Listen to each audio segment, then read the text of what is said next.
3 and 1. Not 3 and 1. 2 and 1. 2 and 1. Yeah. 3 total. 2 and 1. Yeah. And obviously you need one on the line of scrimmage at the snap. So the referee obviously is responsible for an open or closed play. So not only do you want to signal with your hands, you also want to verbalize it. You want to say, play is open or play is closed. Just so the field judge and back judge are aware of that. Because if they don't hear you or maybe they don't see you or maybe in the passer doesn't hear you, like they'll throw the ball to same gender and then they'll complain to you, and that's never fun. Yeah, first play of every drive is open, and the penalties have no effect on the open or closed status. So if there is like a false start or illegal snap, it doesn't reset any of the open or close. So what is one way of opening a play? Passing to the opposite gender. And where does the ball have to go in order for it to open?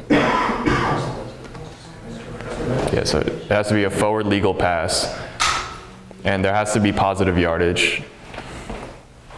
So that means that if they cross the line of scrimmage and it's a forward pass, but they end up being deflagged in the back, obviously that doesn't count. So in a simultaneous catch, who does the tie go to? And if it is a female wide receiver, the play will still open. Or opposite gender. Or opposite, yeah. That's just. And that's a situation where me and Olivia are on the same team. We both go for the ball at the same time. We both simultaneously catch it. That play's going to remain open whether Brad was our quarterback or if we had a female quarterback. That play's going to stay open if we both catch it at the same time. If we're on the same team. So one play you'll see is what's called like a jump ball, and that'll be if there's maybe someone just standing in the middle of the field and they have a runner coming across them, they might tap the ball to them, and if they are of the opposite gender, it opens the pass or opens the play. If the play begins closed. Yeah, do that much.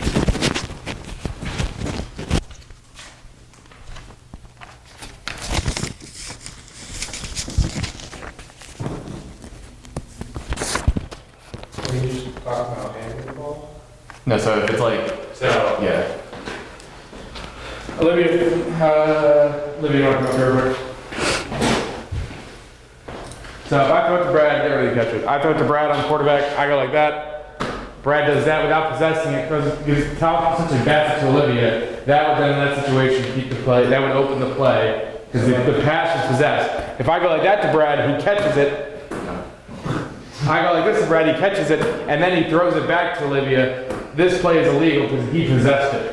So what you may see is that they will throw it. So they will throw it up in the air, the person, without catching it. They will throw it up in the air, the person will bat it to someone else in the field, to a female in the field who will then catch it and run. That is what it is. It's essentially like a hook and ladder. So they can't possess it. So if they possess it. Yep, they gotta hit it. So thank you. So when a touchdown is scored say in this situation, if it was male to male, then the try for the extra point will be closed. And say if a female either caught the touchdown or threw the touchdown, it's worth 6 points, and the play will be opened. It'll stay open for the next play or for the try. Yeah, so that's really it. Yeah, it's a short set. All right, and then we got Sid. All right, take it away. Okay, so we've been talking about the different kind of penalties, and yesterday we kind of covered how you're going to throw your flags for each of them. And so for the field's penalties, do y'all remember what you're going to do with your flag and your whistle? Yep, and so for those, it doesn't really matter where it happened, you're just trying to let everybody see it. So you're just going to kind of throw this straight up in the air as hard and as high as possible, and it's just going to fall, and you're going to blow your whistle at the same time. Does anybody remember what we're doing with the mishaps? Yep. So you're just gonna throw and keep going. What about any kind of live ball penalty? Where are we throwing? The spot, yep. And so we gotta be careful. We're throwing at the spot, not the player. So I don't want you hitting people like that. They're gonna get mad. We don't want them mad. So you're just gonna kind of throw it at the spot and keep going. And also, of course, you're not going to hit the spot every time. So say you see a flag guard right there, and you throw it kind of right here. If you remember, if you know that it wasn't exactly right here, maybe it was a yard later. After the play, you can go up and move your flag about to where it should be, rather than that completely wrong spot. Because you're not going to move from where you think it is. You're going to move from where the flag is. That's where you're going to enforce the penalty, especially like a flag guard turn after the run play. Okay, so if you are back judge or field judge and you throw a penalty and it seems like the ref didn't see it, what kind of whistle are you doing so they will look at you? Yep, just 2 short little like tweets just to let them know that it's you. And then you're gonna have to communicate to them what you called, so you can say it out loud or you can just kind of show them if you think that they'll know, and make sure that they understand what you're doing. What does she mean by make sure they understand what you're doing? If you don't communicate it with your mouth. So should I, if Roach was my ref and I'm all the way on the other side of the field, should I just be like, right? Is that good? No. Really? There's going to be a few bodies in between it, so you got to make sure you put it up here. I mean, flying around is going to be a little hard. Like holding. So, yeah. So say it was a holding call, you shouldn't just be like here, hold, and then just like walk away without him acknowledging. You gotta look at him, blow your whistle, holding, and then offense or defense. Make sure he knows it, or if you really need to, you go up to him and tell him.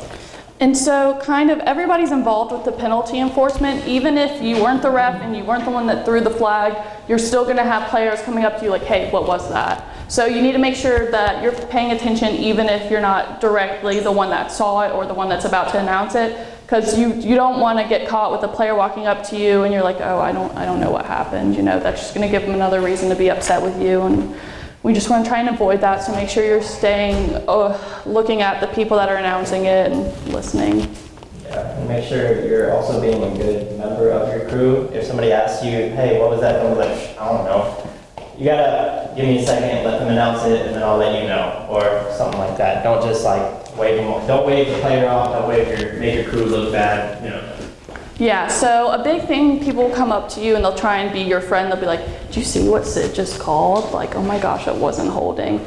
Try and hold your tongue. Don't say anything to them. Just say like, "Hey, I didn't have eyes on that side of the field. What he saw, that's why he called it." If they have a question like, hey, he was grabbing the flag belt and they called holding, maybe explain like, if you grab the shorts and you hinder his movement, that's also holding, even if you're going for the flag belt, if you're like holding them back.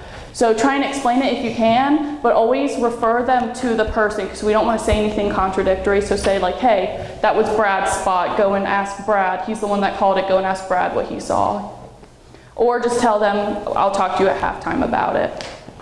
And a lot of times players will tell you, they'll come up to you, hey, you see that hold, blah, blah, blah, you see that flag guard, just be like, I didn't see it this time, but I'll watch for it next time. Or try to find that, that's where you find that level-headed person on the field that you can kind of make your friend. Yeah. Friend. What's up, Brad? So, well, at least that is a very useful tool saying, I can't talk about it right now, like I'll talk about it at halftime. But I don't know if it can use a lot of situations where it's either a fast-paced game or like you can see they're getting irritated, be like, I can talk to you at halftime. And if they say, most of the time, they won't stay irritated for however 15 minutes, 10 minutes later, they'll just say whatever. So that's a useful tool to kind of help calm tempers. So if you've played or watched a sport, you can see kind of how people get heated really quick when they're playing and something doesn't go their way. So kind of try and stay ahead of that. So first few games of the season, kind of choose those things you think that they're going to do wrong. So make sure you say, hey, there's no rushing the QB, there's no running through the line. Like, just explain the things you think that they're going to do just to kind of give them the benefit of the doubt to where they'll know it before. We send them out the rules, they don't read them. So just try and let them know so we don't have to just keep throwing flags. You know, we'd rather watch something fun than have to call a penalty every time if you can prevent it by letting them know the things you think they're gonna mess up. Whose responsibility is penalty enforcement?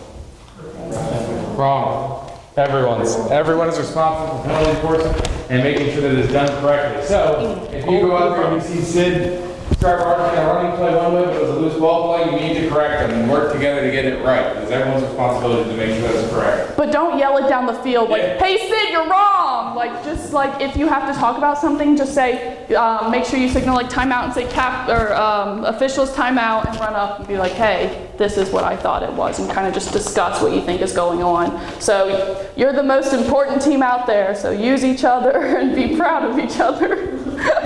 Make sure you stop the clock and officials. Yeah, make sure you stop the clock. And they might freak out and just be like, man, the clock stopped, you know.